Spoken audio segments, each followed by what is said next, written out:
రైతు సోదరులకు నమస్కారం అండి. నా పేరు రంగస్వామి. నేను Melina seeds company private limited sales మేనేజర్గా ఉన్నాను. కర్నూలులో ఉంటాను. ప్రస్తుతం మనము మెలీనా సీడ్స్ వారి నంది 3001 బంతిపూల తోటలో ఉన్నాము.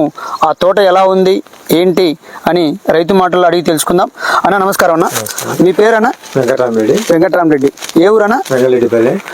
మండలం అన్న? గిద్దలూరు. జిల్లా అన్న? ప్రకాశం జిల్లా. మెలీనా ఏ ఇత్తనం అనేది? ఇది మెలీనా సీడ్స్ 3001. ఎప్పుడు నాటారు అనేది? ఆగస్టు 10 నారు పంపించాం. సెప్టెంబర్ 10వ తారీఖు నాటాం. సెప్టెంబర్ 10 అయితే నాటారు. నాటిన తర్వాత మొక్క గ్రోతింగ్ బాగానే వచ్చింది. బాగుంది. బ్రాంచెస్ బాగానే వచ్చాయి. ఫ్లవర్స్ కూడా బాగానే ఉంది.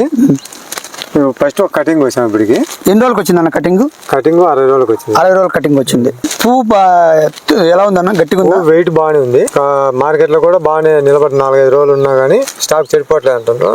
సైడ్ బ్రాంచెస్ పక్క వెరైటీకి మీరు వేరే వెరైటీ కూడా వేసినారు.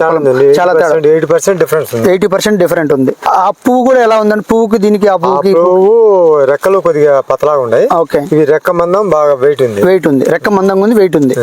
ఓవరాల్ గా మనకి ఇప్పుడు ఎన్ని మొక్క వేసారు మీరు? మేము ఎకరాకి 12,000 నాటాం. 12,000 ఎకరానికి నాటారు. ఇది మొత్తం ఎకర పొలమా? 70 సెంట్లు. 10,000 మొక్క నాటారు. మన ఇది నంది ఎన్ని వేల మొక్క నాటారు? నంది 7,000 నాటాం. 7,000 నాటారు. 7,000కి మొదటి కటింగ్ ఎంత వచ్చిందండి? 3 క్వింటాలు కోసాము. 3 క్వింటాలు కోసారు. కింటం ఎంత పోయింది? కింట 5,000 పోయింది. కింట 5,000 పోయింది.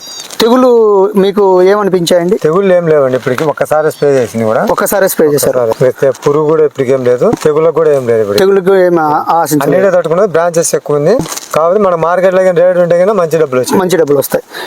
ఈ వెరైటీ రైతులకు మేము రికమెండ్ చేసుకోవచ్చు అంటారా? ఇబ్బంది ఏం లేదండి. చెప్పుకోవచ్చు అంటారా? చేసుకోవచ్చు. కాబట్టి ఇది కొద్ది పెంచుకోవాలి. ఇది పెంచాలంటారు. ఎట్లా? మేము 30 అంగనాలు పెట్టాము. 40 అంగనాలు 42 పెట్టుకుంటే సరిపోతుంది. మాకు ఒకటి కూడా మొక్క కరసపోయింది, అతకపోయింది. కోసుకోవడానికి ఇబ్బంది అవుతుంది, రేపు ఇబ్బంది అవుతుంది. ఈ యొక్క సలహా ఇచ్చినందుకు చాలా థాంక్స్ అండి.